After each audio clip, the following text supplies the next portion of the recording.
दोस्तों, गर्मियों का मौसम है। चारों तरफ गर्मी बहुत तेज़ पड़ रही है और किचन में जाके कुछ बनाना तो बहुत ही मुश्किल लग रहा है। बिना मेहनत किए कुछ मिल जाए खाने के लिए तो मेहनत करने की मन ही नहीं करता है। तो चलिए उसी कम मेहनत कम सामान से बहुत यम्मी और बहुत ही टेस्टी रेसिपी बनाते हैं, जिससे गर्मियों में आपको ज़्यादा परेशानी भी नहीं होगी और आपका खा के दिल और दिमाग सभी ठंडा हो जाएंगे और घर वाले भी खुश हो जाएंगे। तो देखिए कितनी यम्मी और कितनी टेस्टी है, बहुत कम सामान से कम मेहनत से बनी है। तो चलिए हम बनाते भी हैं और आपके साथ शेयर भी करते हैं और आपको बताएंगे तो हम कैसे बनाए हैं। तो यहाँ पर हमने आधा लीटर दूध ले लिए हैं और उसे रख दी हूँ गैस पर उबलने के लिए। तो देखिए यहाँ पर उबलते हुए 2 से 3 मिनट हो गए हैं। दूध को बहुत गाढ़ा नहीं करना, बहुत ज़्यादा पकाना भी नहीं है।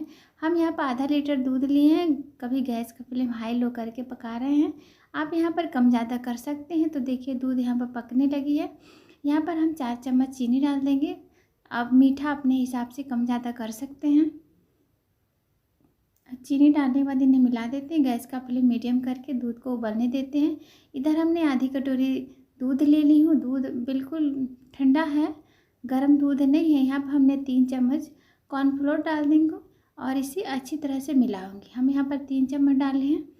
दूध के हिसाब से हम ली हूँ, आप जितना बना रहे हैं उसी हिसाब से लीजिए। अगर आपका दूध 1 लीटर है तो आप उसमें 4 से 5 चम्मच डाल सकते हैं। तो दूध जो है अच्छी तरह से मिला दी हूँ कॉर्नफ्लोर को, ताकि कोई लम्स वगैरह ना पड़े। अब ये भी तैयार है। अब उबलते हुए दूध में जो हम कस्टर्ड मिला के रखे थे उनको डाल देंगे और इन गैस का फ्लेम यहाँ पर हम लो कर दिए हैं। अब यहाँ पर हाई करके और अच्छी तरह से पकाएंगे। बहुत जल्दी गाढ़ी होने लगती है, जो कॉर्नफ्लोर है वो बहुत जल्दी गाढ़ी होने लगती है। तो हाई फ्लेम करके इन्हें पकाएंगे। तो देखिए दूध गाढ़ी हो रही है और कस्टर्ड पकने लगी है। इसे पकाते हुए 4 से 5 मिनट हो गए हैं। गैस का फ्लेम मीडियम ही रखेंगे और इन्हें चलाते हुए पकाएंगे, ताकि लम्स वगैरह ना पड़े और नीचे ना लगे। तो कस्टर्ड थोड़ी चिपकती भी है और नीचे लगती भी है। तो देखिए इसे पकाते हुए 5 मिनट हो गए हैं। अब इसे हम ज़्यादा नहीं पकाएंगे, अच्छी तरह से मिला लेते हैं और गैस का फ्लेम बंद करके इसे रख देंगे ठंडे होने के लिए। तो चलिए अब इसे ठंडा होने देते हैं। तो यहाँ पे इसे ठंडे हो गए हैं, इसे रख दिए। 15 से 20 मिनट रखे थे, अच्छी तरह से ठंडी हो गई है। इन्हें अच्छी तरह से मिला लेते हैं। देखिए सारा इक्वल कर लिए हैं। अब इन्हें साइड में रखेंगे, एक जार में डाल देंगे। अब इसे हम पहले ग्राइंड करेंगे। तो इन्हें एक जार में डाल देते हैं। अब जार में हमने सारे कस्टर्ड को डाल दिए। यहाँ पर हमने बादाम 15 से 20 बादाम भिगो के रखे थे, इसके छिलके हटा के इसे मोटे मोटे कट कर लिए हैं। आप यहाँ पर चाहें तो इसे बारीक कट कर सकते हैं, लेकिन हमने इसे कूट ली हूँ, जिसमें अदरक कूटते हैं। ये ऑप्शनल है, अगर आप डालना चाहें तो आप डालें, वरना स्किप कर सकते हैं। तो हमने सारे कस्टर्ड को एक जार में डाल दी हूँ। अब इसे ग्राइंड करेंगे ताकि सारे एकदम इक्वल हो जाए। स्मूथ पेस्ट बनानी है हमने। तो इसे देखिए कुछ सेकंड ग्राइंड किए, सारे स्मूथ हो गई है। अब इन्हें साइड में रखते हैं। उसमें हमने जो कूटे हुए बादाम थे उनको सारे डाल लेंगे और थोड़ी सी टूटी फूटी डाल के इन्हें अच्छी तरह से मिला लूँगी। ग्राइंड नहीं करेंगे, चम्मच से मिलाएंगे। हमने एक बॉल ले ली है, उसमें नीचे हमने थोड़ी सी बादाम और थोड़ी टूटी फूटी डाल दी हूँ और उसमें सारे ग्राइंड किए हुए कस्टर्ड को डाल दूँगी। तो ये कस्टर्ड जो हमारे थे ज़्यादा था, डब्बे छोटे थे, तो हमने 2 में डाल दिए हैं। आप कोई बड़ा ले सकते हैं, आइस वाला मोल्ड ले सकते हैं, जो आपके पास हो। उस कोई गिलास ले लीजिए, कटोरी ले लीजिए, किसी में भी बना लीजिए। सब चीज़ों में आसानी से बन जाती है।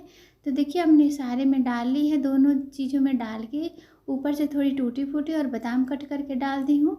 एक में हमने कैप लगा लिया, दूसरे का कैप नहीं था, तो हमने इसे लिफाफा से कवर करके और इसमें लिफाफे से कवर कर दी हूँ और उसके बाद रबड़ लगा दी हूँ, ताकि इसके अंदर जो आइस है वो ना जाए। और आप इसे 8 से 10 घंटे रख दीजिए, या आप ओवरनाइट। हमने पूरी रात इसे रखी थी, दूसरे दिन आपको दिखा रहे हैं। तो पूरी रात रखने के बाद देखिए दूसरे दिन का वीडियो हम दिखा रहे हैं आपको।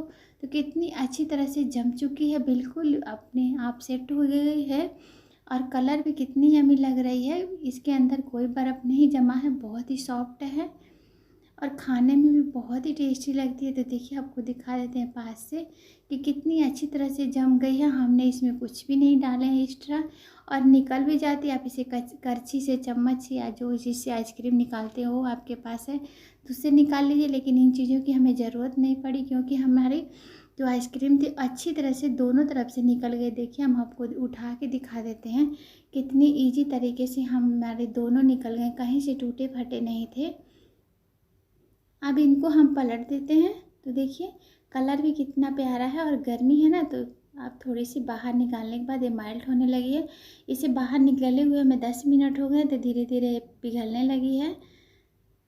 आप इसे अपने हिसाब से अपनी मनपसंद की शेप दे सकते हैं। हमने इसे बर्फ़ी की शेप में ऐसे टुकड़े टुकड़े कट किए। आप इसे कटोरी, गिलास, प्लेट में डाल के खा सकते हैं।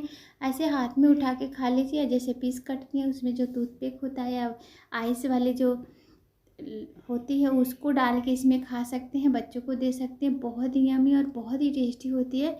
आप इसे अपने हिसाब से थोड़ी सी कुछ और डाल के सर्व कर सकते हैं, लेकिन हमने सिंपल तरीके से सर्व किए हैं। और मैं हमेशा आपके लिए सिंपल और इजी आसान रेसिपी लेके आती हूँ ताकि हर कोई बना के खा सके। तो आप बताइएगा कि हमारी आपकी जो आज हमने आइसक्रीम बनाई थी, हमारी आइसक्रीम आपको कैसी लगी। देखिए कितनी यम्मी और कितनी टेस्टी है।